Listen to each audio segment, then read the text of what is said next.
coisas são muito complicadas, estão muito complicadas. A gente está vendo aí, nesse momento, essa briga de discursos, de narrativas. A gente tenta buscar outra palavra para narrativas, mas é um pouco difícil, né? A questão do rico e do pobre, quem paga mais imposto, quem paga menos imposto, quem está falando a verdade, quem não está falando a verdade, se isso vale a pena ou se isso não vale a pena. Bom, a gente segue investigando e ouvindo vozes a respeito disso. E a gente convidou a participar conosco aqui, ele que é colunista do jornal Folha de São Paulo, tem um artigo ótimo hoje no jornal Folha de São Paulo, falando justamente sobre esse ponto aí que a gente tem tratado nesses últimos dias. Brasileiro paga, aí eu ponho o não entre parênteses, muito imposto. Esse é o artigo dele hoje no jornal Folha de São Paulo. O brasileiro não paga muito imposto. A afirmação não é totalmente incorreta, mas é manipuladora. Quem fala isso é o economista, o Micael França, que está conosco ao vivo aqui pelo nosso All News. É uma honra tê-lo aqui conosco. Bom dia, seja bem-vindo. Bom dia, Fabiola. Bom dia, Sakamoto. Para mim é um prazer enorme estar com vocês para essa conversa nessa manhã. Eu acompanho bastante o trabalho de vocês. Posso dizer que é um dos poucos canais brasileiros que eu tenho acompanhado nos últimos anos. Uau, que honra! A gente fica assim até, né, mais quentinho com essa declaração. A gente vai voltar, inclusive, para o seu artigo de hoje no Jornal Folha de São Paulo, mas eu quero começar essa conversa justamente com essa discussão, né, do pobre versus o rico, o quanto que esse discurso vem ganhando força pelas redes sociais. Chama atenção neste momento, e neste momento um dos assuntos, é um vídeo que foi colocado pelo deputado federal Nicolas Ferreira. O deputado Nicolas Ferreira, que tem sido o porta-voz nas redes sociais da extrema-direita, da direita, e tem rebatido tudo do governo, ele resolveu responder a essa ação que está em andamento por parte do PT, por parte da esquerda e também do governo, em relação aos privilégios de alguns no país e também sobre a situação dos pobres no Brasil, né? Que é o discurso dos pobres versus os ricos. Nesse vídeo do Nicolas Ferreira, ele posta lá falando que o governo Lula não faz nada pelos pobres. E aí ele vai para cima, inclusive, de Janja. Ele fala assim, olha, se eles vão taxar os super ricos, deveriam taxar essa aqui, que gasta 2 milhões de reais só para ter um gabinete. Será que eles estão lutando para taxar a Janja, que tem uma bolsa de R$ 21.800? Será que eles estão de olho na deputada Érica Hilton, uma deputada de esquerda que usa uma bolsa de R$ 24 mil? Ah, até aí tudo bem. Vamos então lá lutar contra os super ricos com uma bolsa de super ricos. É a forma como ele respondeu, e aí ele foi para cima em vários pontos aí também contra o presidente Lula.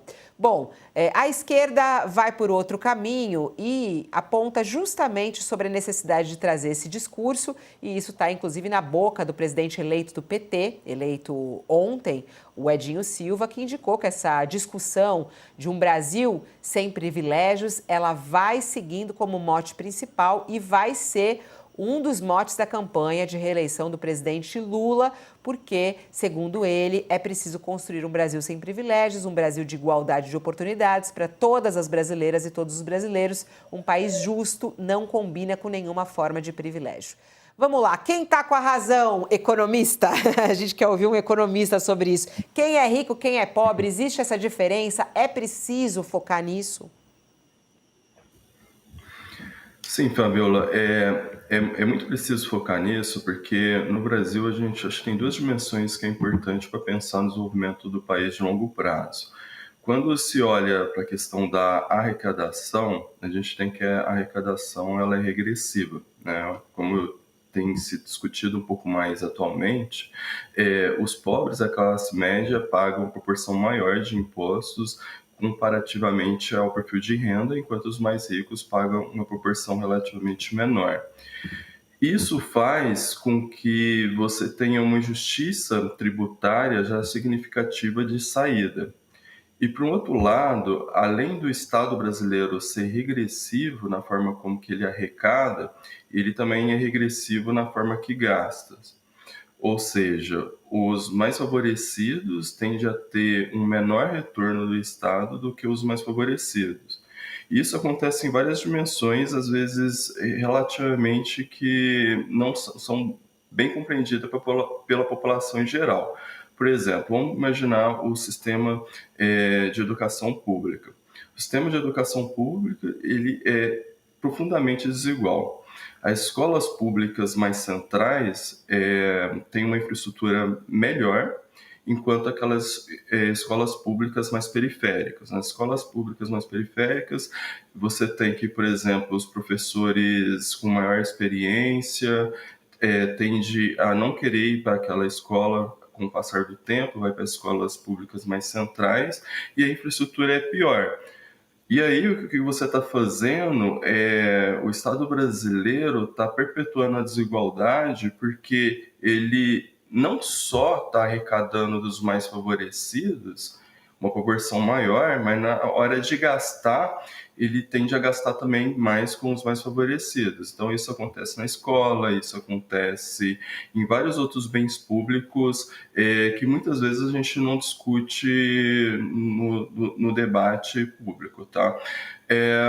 Quando o Nicolas vem com esse discurso, né, de ricos contra pobres e que isso está dividindo a sociedade, a gente tem que entender que a sociedade já está dividida, a sociedade já está segregada, tá? Então, eu acho que o importante é a gente tentar entender qual que é a construção de um projeto de país para longo prazo, tá?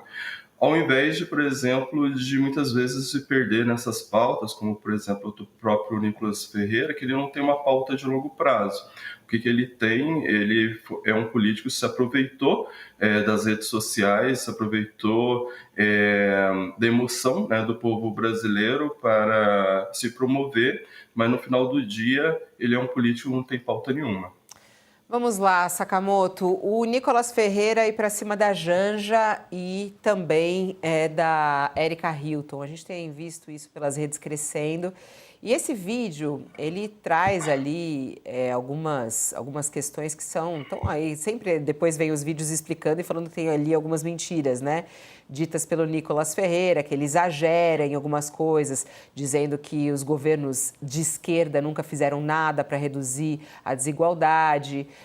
E isso não é o que os números mostram, né, Sakamoto? Como é que você vê agora essa resposta da direita, tendo como porta-voz o Nicolas Ferreira, atacando esse mote, que como já ouvimos do Edinho Silva, vai ser o mote da campanha do Lula, que são os ricos versus os pobres, o fim dos privilégios do Brasil.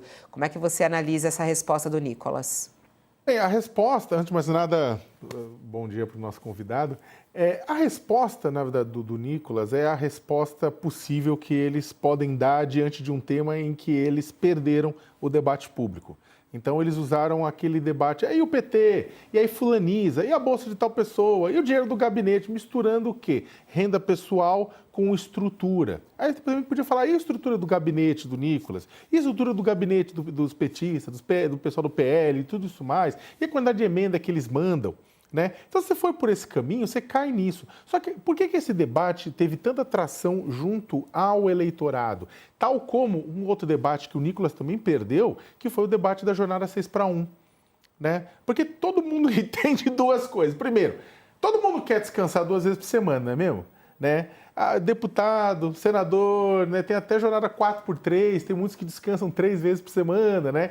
Então, há uma luta, todo mundo sabe, poxa, que legal, vamos lutar, não é que vai conseguir logo de cara, mas vamos lutar e vamos ver o que dá para ir fazendo, para ir melhorando, para sair daquela coisa de descansar 1 vez por semana e descansar 2, como as pessoas da classe média descansam. Né? Então, ele perdeu aquele debate. Agora, esse segundo debate também foi uma coisa muito simples, que é o quê? Olha, os muito ricos pagam pouco imposto. Os muito pobres, e os pobres de uma maneira geral, não pagam menos imposto, um imposto mais através do consumo. A classe média, principalmente a classe média baixa, lascada, né? E aí todo mundo entende esse tap, é classe média baixa lascada. Aí você vai ver a evolução do imposto, classe média baixa, classe média média, classe média alta, vai pagar chega até a alíquota de 27,5%. E não precisa ir muito, não. Uma pessoa que ganha 3 salários mínimos e meio já está pagando quase o limite lá do imposto. Já chegou na alíquota limite. Né? Então começa por aí. Né? Vamos colocar da seguinte forma. Né? Quem paga muito imposto no Brasil de renda não é o pobre, não é o rico e o super rico, é a classe média. Né? E aí, ou seja, quando os super ricos evitam que esse debate aconteça, eles estão top na classe média. Na classe média. Começa por aí. 2. Bilionários vão fugir do Brasil, multimilionários vão fugir do Brasil, vão levar esse emprego. A gente ouve isso desde lá de trás, acho que o Mário Amato, na época que o Lula disputava a presidência, década de 80, não, o Brasil vai fugir. Não, não vai não. E não vai por um motivo muito claro, a gente podia ficar discutindo aqui horas, mas essa galera ganha uma dinheirama no Brasil. Ganha um dinheirão no Brasil, seja com rentismo, seja com as empresas que geram empregos, é claro, mas ganham dinheiro aqui. Né? Então, eu vou transferir para outro lugar. Tá bom, você transfere. Só que aqui você vai ganhar muito dinheiro e vai continuar ganhando dinheiro. E o que a gente está falando, né, não é, vamos aumentar a taxação da empresa. Não. Inclusive, a proposta do governo considera, a gente vai taxar o dinheiro que os super ricos tiram das empresas sem imposto nenhum. Dividendos não tem imposto no Brasil, né? Salário tem, dividendo não, mas considerando o limite de 34% lá do imposto de renda de pessoa jurídica, tudo assim, tem uns limites no meio. O que o governo está propondo, inclusive, é recuado do ponto de vista inclusive de outras propostas, que é 10% pelo menos. É 10% pelo menos nos super ricos. Ou seja, os bilionários não vão fugir do Brasil. Eles só vão ficar menos... a fortuna vai crescer de forma mais lenta, mas não vai fugir do Brasil. Não vai. Isso aí não se demonstra na prática. Terceiro, né? O rico aqui no Brasil já paga muito imposto. Peraí. Tem um país comunista em que o imposto vai de 10% a 37%. Esse país comunista responde pelo nome de Estados Unidos da América. Vocês estão entendendo? De 10% a 37%. Né? Aqui no Brasil tem gente que paga quase nada. E quando eu digo quase nada, é quase nada. Olha que números interessantes. Né? O Jornal Valor Econômico acessou via Lei de Acesso à Informação os dados destes 141 mil pessoas que passariam a ser tributadas quando essa regra dos super ricos valesse. Estão vendo bem? 141 mil pessoas numa população de 212 milhões de habitantes. E aí, olha que interessante. Quem tem rendimento médio entre 750 milhões e 1 bilhão por ano, tem gente assim, eu nem imagino, paga 1,49% de imposto de renda em média. Vamos de novo. Classe média chega a 27,5%. Esse pessoal, 1,49% de imposto de renda em média. 1,49% é o novo 666. É o novo 666, é o número da besta.